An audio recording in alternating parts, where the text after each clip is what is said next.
Hello there, this is Mikhail or Michael speaking. Before I start this video, I want to say thank you all who decided to support me financially on Patreon.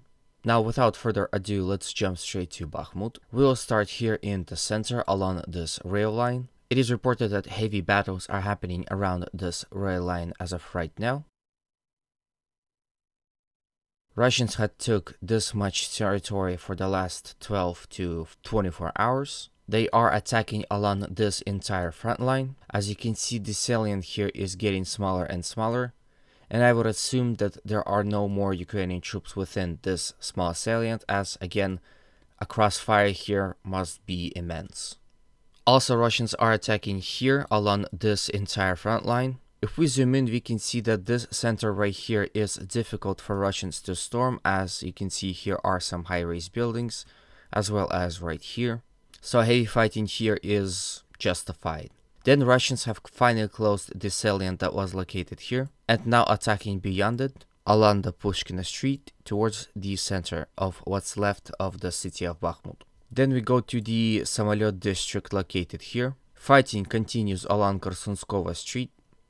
It's hard to say how much territory both Russians and Ukrainians are controlling, but it is safe to say that there is a lot of back and forth going on, with no one coming on top as of right now.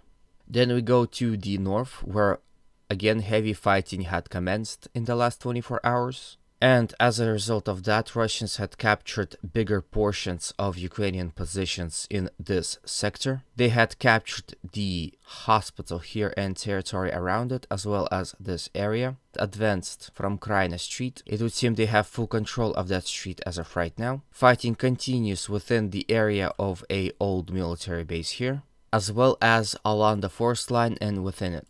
So as you can see, in total, Russians are more successful here to the north of Bakhmut than here to the south of it. Again, Ukrainians are holding strong defensive position here in the center.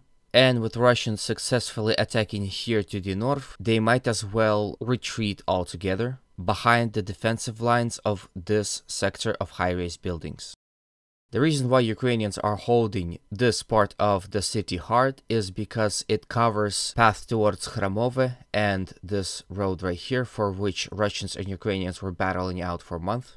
So overall situation for the Ukrainian forces is getting worse and worse, as they are forced to withdraw most of their troops because the zone of their control within the city is shrinking every hour. Russians are not bound to that, and they are using much more troops within the city than Ukraine. Then we go to the north of Bakhmut. Here is the village of Khramove. It basically covers this road right here that I recently talked about. As a result of Russian attacks in this sector, Russians had captured this portion right here. As you can see, it came very, very close to the road itself. Now, it's hard to say whether Russians are controlling this small secondary road here. But as you can see, Russians are 2 fields away from Khramove. Here you can see Khramove, and here is that road. This is the patch of fields that Russians had captured just recently. As you can see, this road goes up to a slight elevation and then up the hill. So Russians are fighting in the vicinity of this elevation. If they were able to do so, they will be able to establish fire control over Khramove. So here's the, for example, cemetery for which battles are happening as of right now. And overall, Russians had intensified their fighting within Khramove sector. Once again, with capture of Khramove, Russians can establish fire control over this road. And this road, unlike this road, is being used for supply. Although this road is under Russian artillery fire, however, it's not under the direct Russian fire, but with the fall of Khramove, it will be. And yeah, this goes to say overall that the Russian attacks here towards Chasiv Yar can become problematic, as Chasiv Yar is located on the high ground. But Russians will probably cross the bridge when they will get to it. Then we go to the south. Here in Ivanivsky and around it, there are no Russian gains here reported. Again, Russians are conducting limited military operations here within the Ivanivsky area. But Ivanivsky is well defended, as well as this forested hill area. Then we go to the north of Bakhmut once again. Fighting continues in Bogdanivka. Again, Russians are still entrenched within outskirts of the city.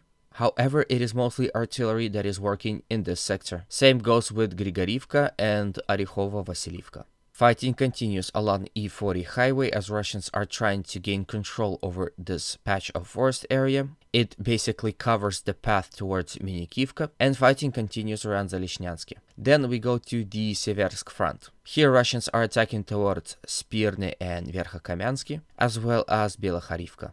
In the Serebryansky forest, more and more confirmations are coming in that Russians are attacking all along these front lines here, occasionally capturing Ukrainian trenches. They are especially successful here. Even pro-Ukrainian map show Russian success in this sector, capturing this intersection. With artillery support, Russians had conducted limited military operations towards Zarychny, Yampolivka, Terny, Novosadovo, Nevsky, and Magiivka, as well as limited Russian attacks continue towards Masitivka and Sinikivka here. Then we go to the Avdiivka. Village of Kamenka remarkably stands. Fighting for Stepova continues as of right now.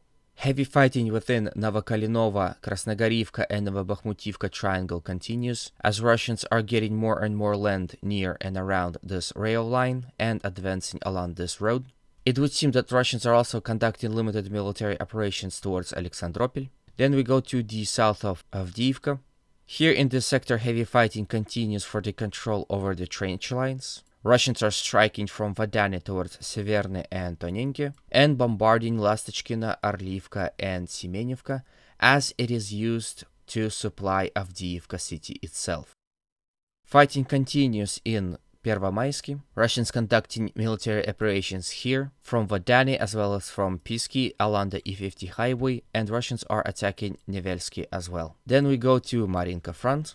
As you can see, changes had appeared here in the center. Russians had captured a small portion of the city here. Again, it would seem that with the capture of these positions here in the industry area, Russians had regained initiative and now launching attacks across the center.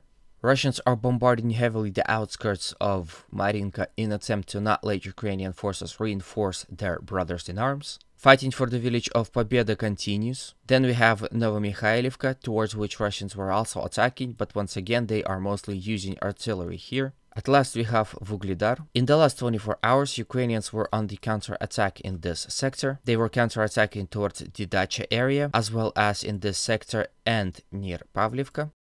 The result of these counter-attacks is unknown. We will have to wait for some time. Russians had bombed Uglidar with FAB 500 bombs, destroying some of the high-rise buildings, making it unusable for the Ukrainian forces. Then we have Zaporozhye front.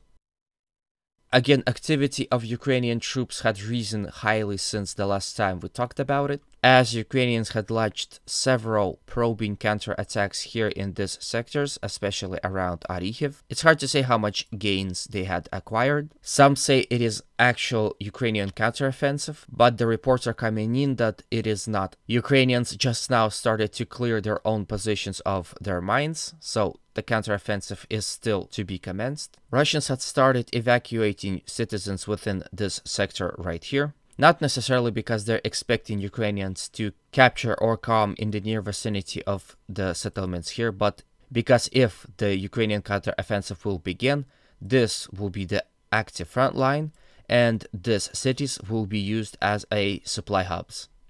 Thus will be subjected to Ukrainian artillery strikes. So moving civilians away is a safe move. So this is the end of the video. I hope you liked it. If you did, please consider supporting this video with like, comment, and of course a subscription. Don't forget to hit that notification bell. Also, please consider supporting me on Patreon. That would help a lot. As always, humanity calls me to condemn all violence against human beings. Have a good day, and always remember, Russia will be free.